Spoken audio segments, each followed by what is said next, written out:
Tere! Täna ma näitan teile, kuidas iBook Authorisse videot lisada.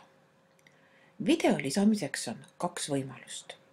Üks võimalus on see, et ma olen selle video endale iTunesi alla laadinud ning lisan ta iTunesi kaudu.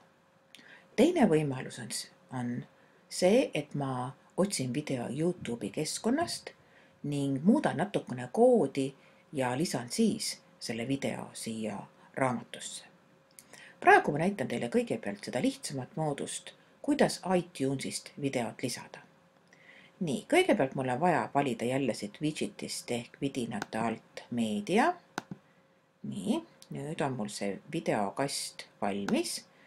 Ma jälle, kui ma soovin teda natukene suurendada, siis ma suurendan nii, kuidas mulle sobib. Ma panen ta siia päris keskele. Siia tuleb minu video.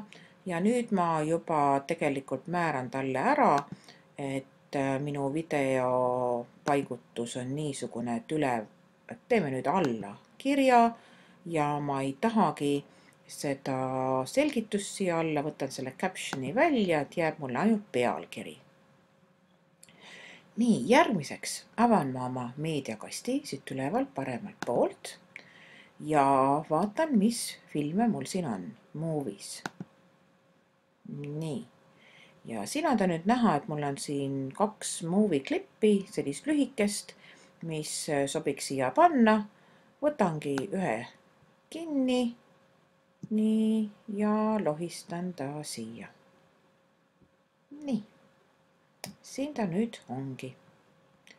Panen selle kastikese kinni ja nüüd panen talle alla siia pealkirja, näiteks My Movie.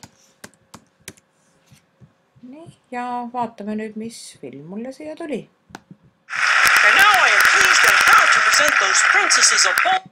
No näete, selline Kermiti video.